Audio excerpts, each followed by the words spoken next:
Allora, io sono Elisa Boschrini e sono un'assistente sociale, lavoro per l'Unione delle Terre d'Argine del Comune di Carpi, in provincia di Modena, e mi occupo di disabilità. Generalmente ci occupiamo di una fascia di età che va dai 18 ai 65 anni, ma in realtà negli ultimi anni questa fascia di età si è abbassata, quindi iniziamo ad accogliere sempre più famiglie con figli piccoli, con disabilità, ma anche persone che noi seguiamo da tanti anni che diventano anziane, quindi hanno compiuto più dei 65 anni.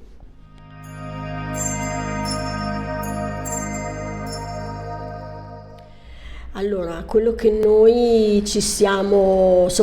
resi conto negli ultimi anni, ma non solo, è in realtà che non sempre l'invecchiamento delle persone con disabilità coincide con la loro età anagrafica. Infatti spesse volte capita che a seguito un po' della loro condizione ci sia un invecchiamento precoce dove gli aspetti di salute cominciano a essere prioritari, quindi le necessità proprio dal punto di vista sanitario aumentano, pertanto non sempre i servizi nel quale loro sono inseriti riescono a rispondere a queste esigenze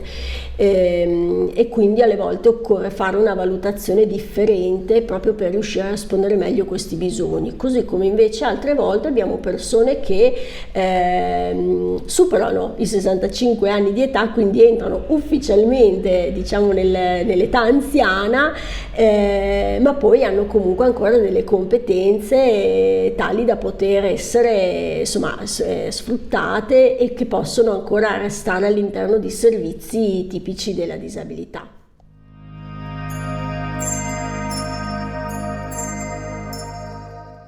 Diciamo che proprio per le caratteristiche che le persone disabili hanno, un po' per la loro storia, io credo che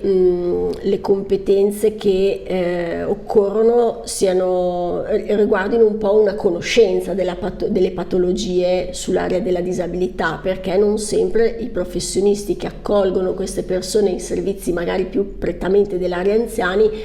ne hanno una conoscenza approfondita, anche perché dobbiamo pensare che alle volte queste persone non sempre sono in grado di esprimere le loro necessità e i loro bisogni, quindi io credo che poter fare dei momenti di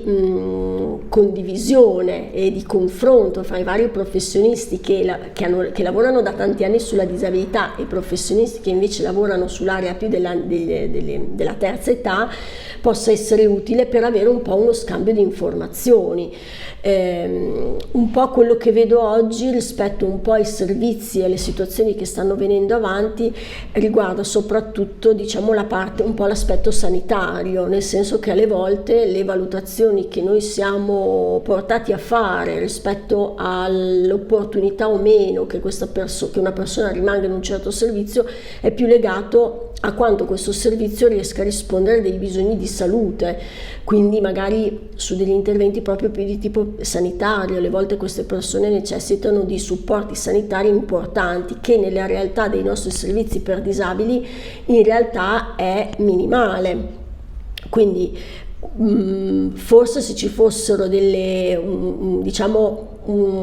caratteristiche anche dei professionisti sanitari con un pacchetto di ore maggiore, forse potrebbe, non dico ritardare il passaggio a un altro tipo di servizio, ma avere il tempo di costruirlo in un certo modo, perché quello che alle volte a noi un pochino manca, anche se cerchiamo di farlo con tutte le dovute accortezze, è proprio quello di avere il tempo per poter accompagnare queste persone magari in una tipologia di servizio diverso, ma semplicemente perché il bisogno sanitario è talmente importante che ne andrebbe della loro salute, quindi avere dei tempi per poterli gestire meglio, questo sarebbe importante, così come magari avere dei servizi un pochino cuscinetto. ok? Quindi che ti permettano un pochino di fare un passaggio graduale da una realtà ad un'altra, perché alle volte quello che preoccupa le famiglie, preoccupa gli operatori, è proprio il dover fare questo cambiamento dopo tanti anni che frequentano magari un certo tipo di servizio. Quindi sono persone che magari frequentano certi servizi da 20-30 anni, quindi è molto faticoso sia per le famiglie a pensare a un luogo diverso, ma anche per gli operatori stessi, perché c'è tutta una componente giustamente di affettività, di emozioni. È come lasciare un pezzettino che vada in giro per il mondo, insomma. E quindi secondo me avere la possibilità di avere dei servizi flessibili che riescano a rispondere alle esigenze delle persone potrebbe essere, secondo me, una buona opportunità.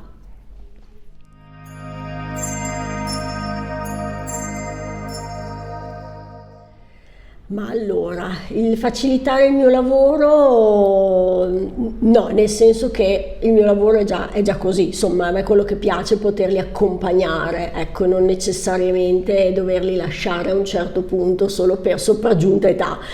Quindi anche per me c'è tutta questa parte un po' dell'affettività e delle emozioni che dobbiamo lasciare. Secondo me appunto la possibilità di avere un po' di flessibilità all'interno dei nostri servizi, sia per i servizi per la disabilità ma anche per i servizi per gli anziani, per cercare di creare un po' uno scambio sia di conoscenze, ma anche uno scambio di quelle che possono essere le preoccupazioni legate al passaggio di una persona che è stata in un servizio per tanto tempo, e soprattutto dei supporti per le famiglie, perché le famiglie sono forse alle volte, insieme a noi operatori, quelli che fanno un pochino più fatica ad immaginarsi che il proprio familiare sta invecchiando e quindi che ha necessità diverse rispetto a quelle che ha in questo momento e a cui abbiamo sempre risposto.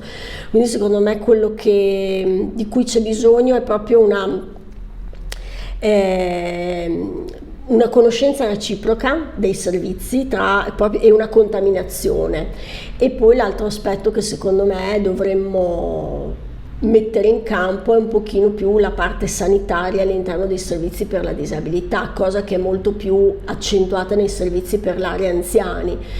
Quindi queste sono un pochino le cose prioritarie che mi vengono in mente.